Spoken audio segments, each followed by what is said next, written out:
ถ้าท่านรู้สึกเหนื่อยจงเข้ามาหาพระเจ้าและพักสงบในพระองค์สบายดีพี่น้องทุกคนขอต้อนรับพี่น้องเข้าสู่รายการ Hope Devotion รายการที่นำความหวังและคำหนุนใจมาให้ทานวันนี้มาพบกับอาเฟยและทีมงานบรรทุกเราจะมาศึกษาพระคำของพระเจ้าร่วมกันจากพระคำมัทธิวบทที่11ข้อ28ถึง30ถ้าพี่น้องมีพระคำของพระเจ้าให้พี่น้องมีโอกาสติดตามก็น้อยขออนุญาตอ่านมัทธิวบทที่11ข้อ28ถึง30กล่าวว่าดังนี้บรรดาผู้ที่เฮ็ดการหนักหน่วงและแบกภาระหนักจงมาหาเฮาและเฮาจะให้พวกเจ้าได้พบความเศร้าเมื่อยจงเอาแอกของเฮาแบกไว้แล้วเรียนรู้จากเฮาเพราะว่าเฮามีใจอ่อนสุภาพและถ่อมตัว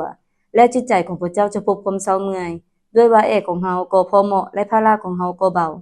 ให้เฮาร่วมใจกันอธิษฐานข้าแต่พระเจ้าผู้ยิ่งใหญ่สูงสุดสรรเสริญพระองค์ขอบคุณพระเจ้าสำหรับถ้อยคำของพระองค์ในเวลานี้ขอเชิญพระวิญญาณบริสุทธิ์ของพระเจ้าเปิดหูตาใจและสอนพวกเราแต่ละคนด้วยกันส่วนตัวกราบทูลขอในพระนามของพระเยซูคริสต์เจ้าอาเมนพี่น้องในพระคำของพระเจ้าตอนนี้เขาน้อยใส่ชื่อหัวข้อว่าพักสงบในพระเจ้าเนาะขอพระเจ้าช่วยเฮาพี่น้องที่เฮาจะผ่านจากภาระอันหนักหน่วงเข้าสู่สันติสุขที่แท้จริงในพระเจ้าเนาะในโลกปัจจุบันนี้แต่ละคนต่างก็ได้ยินเรื่อยๆคำว่าเมื่อยคำว่าฟ้าวคำว่ากดดันคำว่าบ่มีเวลาเนาะเฮาอาจจะอิดเมื่อยจากการงานอิดเมื่อยจากหลายสิ่งหลายอย่างอิดเมื่อยจากปัญหาสุขภาพสิ่งต่างๆที่เข้ามาในชีวิตเนาะ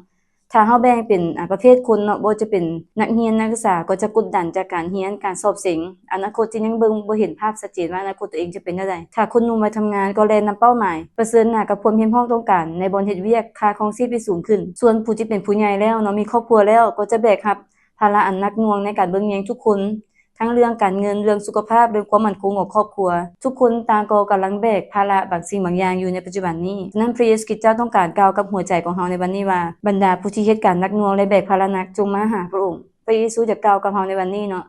ให้เฮาเข้ามาหาพระองค์พระองค์เชิญชวนเฮาให้เฮาเข้ามาหาพระองค์เพื่อเฮาจะวางภาระหนักทุกอย่างลงและเฮาจะพบสันติสุขที่แท้จริงคือพบกับความเศร้าเมื่อยที่แท้จริงฉะนั้นมื้อนี้ข้าน้อยใส่ชื่ออีกครั้งนึงว่าพักสงบในพระเจ้าเฮ็ดแนวใดพี่น้องเฮาจะพบความสงบสุขที่แท้จริงพบสันติสุขที่แท้จริงและได้รับกำลังใหม่ที่มาจากพระเจ้าจากพระคำของพระองค์ตอนนี้ข้าน้อยแบ่งออกเป็น3หัวข้อใหญ่เนาะหัวข้อที่1ข้าน้อยคิดว่าอันที่1เฮาต้องเข้ามาหาพระเจ้าด้วยความไว้วางใจอันที่2เฮาต้องเรียนรู้ที่จะแบกแอกพร้อมกับพระองค์อันที่3ให้เฮาเข้ามารับกำลังใหม่จากพระเจ้าเฮาจะเบิ่งไปแต่ละหัวข้อเนาะหัวข้อที่1พี่น้องข้อพระคำที่ตอนนี้บอกให้เฮามาหาพระเจ้าข้อพระคำที่ตอนนี้เริ่มต้นด้วยคำเสื้อเชิญอันทรงพลังว่าจงมาหาเฮาพระเยซูบ่ได้บอกให้พวกเฮาไปแก้ไขปัญหาให้สำเร็จก่อนแล้วจึงมาหาพระองค์แต่พระองค์กำลังบอกให้เฮาว่าจงเข้ามาหาพระเจ้าในขณะที่เฮากำลังอิดเมื่อยและแบกภาระหนักอยู่ความหมายคำว่ามาหาหมายถึงหยังพี่น้องเมื่อเฮามาหาผู้ใดผู้หนึ่งเพื่อขอความช่วยเหลือก็หมายความว่าเฮากำลังยอมรับว่าเฮาเองเฮ็ดบ่ได้เนาะหลายครั้งเฮาพยายามแบก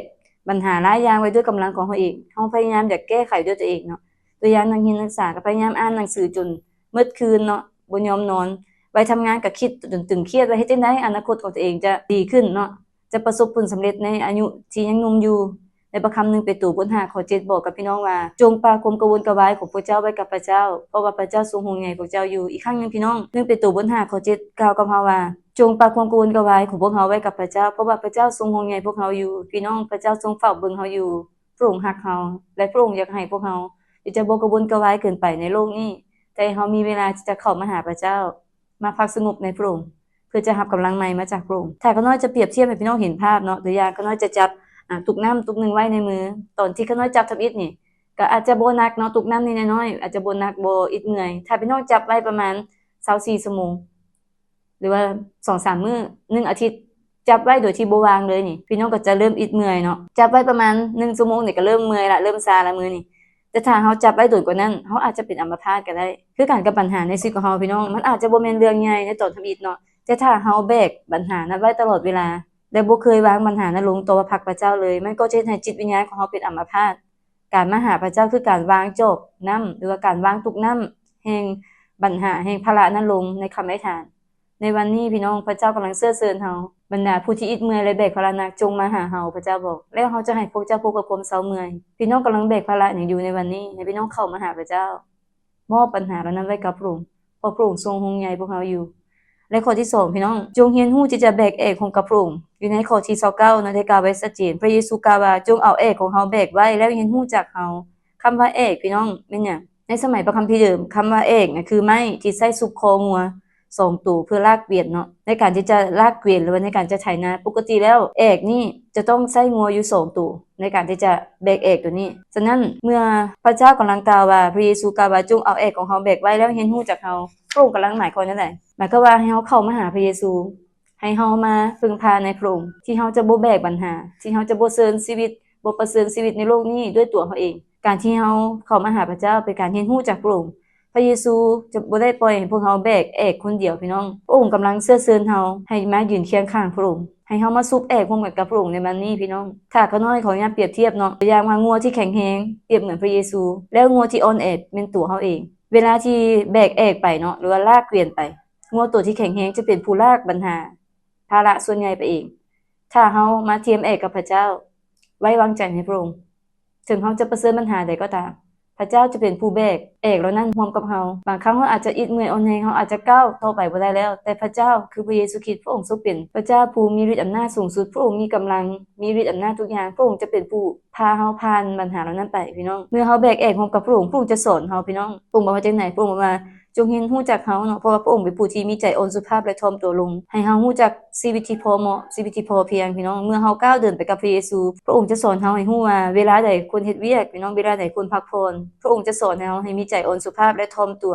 ซึ่งเป็นกุญแจสำคัญที่ให้จิตใจสงบหลายครั้งเฮ็ดได้ยากเนาะหลายคนบอกว่า work life balance แปลว่าหยัง work แปลว่าเฮ็ดเวียก life ใช้ชีวิต balance ความสมดุลในการเฮ็ดเวียกและการใช้ชีวิตที่แท้จริงนั้นหายากหลายคนหนุ่มในปัจจุบันบางทีเงินเดือนนึงบ่พอใช้เนาะเฮ็ดเวียกนึงบ่พอใช้เฮ็ดจังได๋พี่น้องเฮ็ด2เวียก3เวียกเนาะ2-3 จ็อบกลับฮอดบ้านก็แรกๆเมื่อยแล้วเนาะเพลียหลายเพราะเฮากำลังแล่นนํเงินคำเฮากำลังแล่นนํเป้าหมายในชีวิตของเฮาบ่แม่นบ่ดีการที่เฮาทุ่มเทเพื่อชีวิตนี้เนาะเพื่อก่อร่างสร้างตัวแต่ว่าอย่าลืมเฮามีชีวิตเดียวนี้เท่านั้นเนาะให้เฮาที่จะแบ่งเวลาเฮ็ดเวียกแบ่งเวลาที่จะใช้ชีวิตมีความสุขในระหว่างที่เฮาเฮ็ดเวียกอยู่มีความสุขในขณะที่เฮามีชีวิตในโลกนี้และก็ให้มีความสมดุลมีผู้รับใช้ผู้หนึ่งเนาะเฮ็ดเวียกมา4ปีแล้วเฮ็ดเวียกเต็มเวลารับใช้พระเจ้าแล้วบ่เคยใช้มื้อพักประจำปีเลยปกตินี่อยู่บ่อนใดก็ตามเนาะบริษัทใดก็ตามองค์กรใดก็ตามก็จะมีมื้อพักประจำปีอย่างน้อย15มื้อต่อปีเนาะเราบ่เคยใช้วันพักของเราเลยจนมาฮอดปีที่5เราเบิร์นเอาต์แปลว่าหยังแปลว่าเบิดไฟบ่อยากเฮ็ดเวียกต่อไปบ่อยากรับใช้พระเจ้าต่อไปเมื่อยกับชีวิตนี้อยากหยุดทุกอย่างไว้ที่นั่นและหมู่ของเราก็ชวนเราไปเที่ยวต่างประเทศเนาะบ่มีเงินหมู่ก็ออกเงินซื้อปีหยุนให้เราก็ไปเมื่อไปเที่ยว1อาทิตย์กลับขึ้นมาเฮ็ดให้เราได้รู้สึกผ่อนคลายรู้สึกว่าชีวิตมันยังมีหลายอย่างที่สามารถชื่นชมยินดีได้เนาะเฮ็ดให้เราสามารถที่จะรับใช้พระเจ้าได้ต่อไปพี่น้อ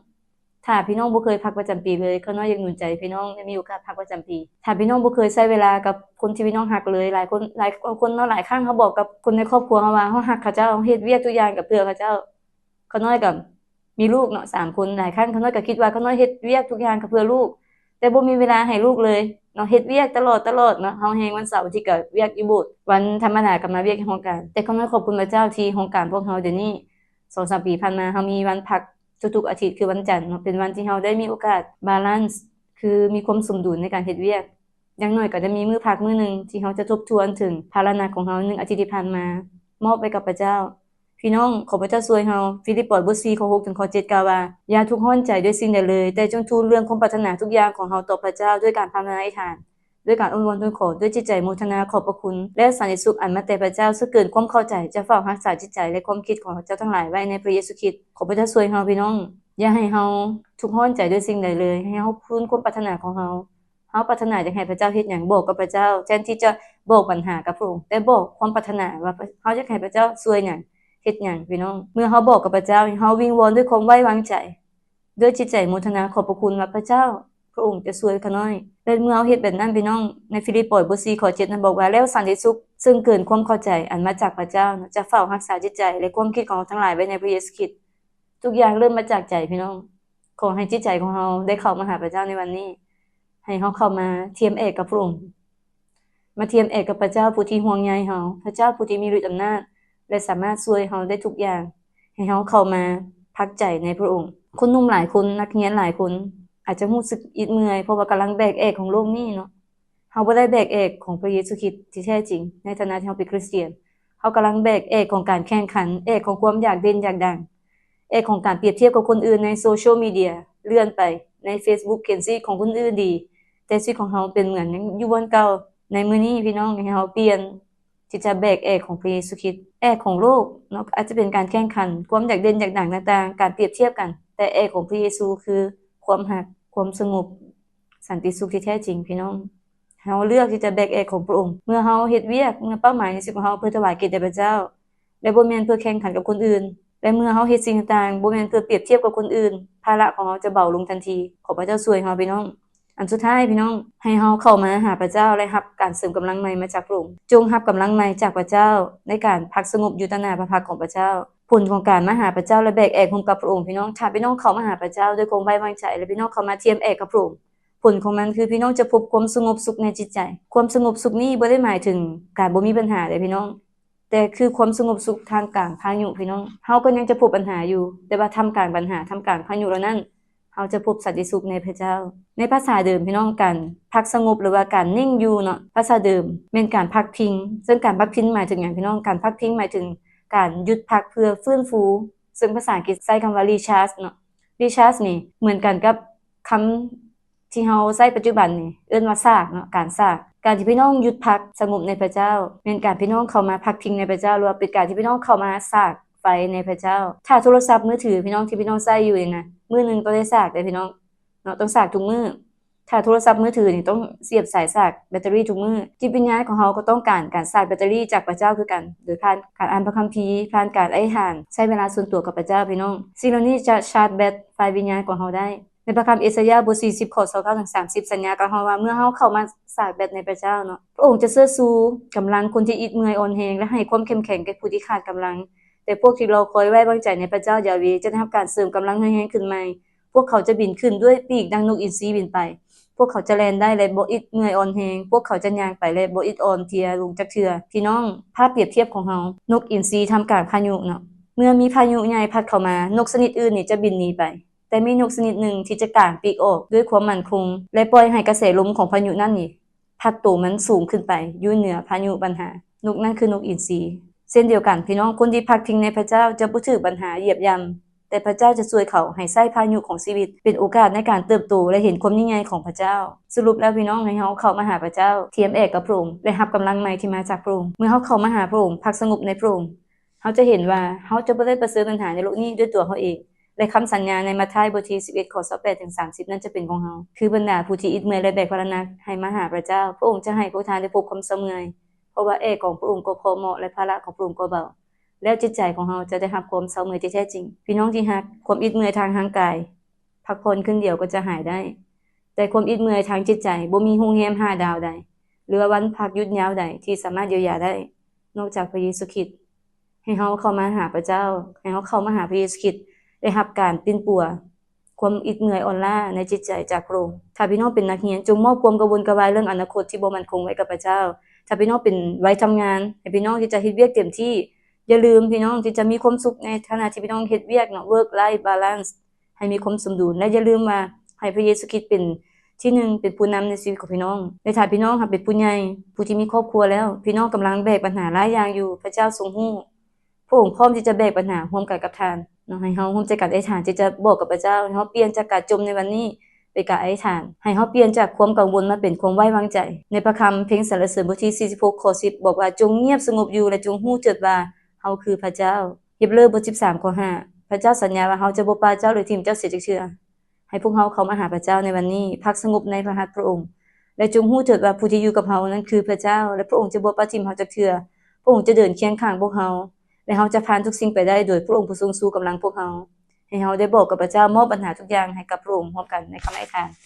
นข้าแต่พระเจ้าผู้นี้สุดๆสรรเสริญพระองค์ขอบคุณพระเจ้าพระองค์สัญญาว่าผู้ใดที่อิดเมื่อยอ่อนแรงให้มาหาพระองค์พระองค์จะให้ผู้นั้นได้พบความเศร้าเมื่อยข้าแต่พระเจ้าพวกเขาน้อยเข้ามาเทียมแอกกับพระองค์ขอพระองค์อย่าทิ่มพวกเขาน้อยพระเจ้าค่ะขอพระองค์ที่ช่วยพวกเขาน้อยให้ได้รับการเสริมกำลังใหม่ขอพระองค์ที่จะสู้พวกเขาน้อยขึ้นเสริมกำลังให้แรงกับพวกเขาน้อยเหมือนดังนกอินทรีให้พวกเขาน้อยจะบินข้ามปัญหาทุกอย่างในชีวิตไปได้โดยพระองค์ทรงสู้กำลังพวกเขาน้อยเพราะพวกเขาน้อยรู้ว่าพระองค์ทรงเป็นพระเจ้าและพระองค์จะบ่ปราทิ่มพวกเขาน้อยเสียจักเทื่อขอบพระคุณพระองค์สำหรับทุกสิ่งในพระนามของพระเยซูคริสต์เจ้าอาเมนขอให้พระเจ้าอวยพรพี่น้องทุกคนที่เฮาจะก้าวผ่านปัญหาทุกอย่างในชีวิตไปได้พระเจ้าอวยพร พี่น้องก็สามารถเป็นส่วนหนึ่งในการผลิตรายการต่างๆของพวกเราได้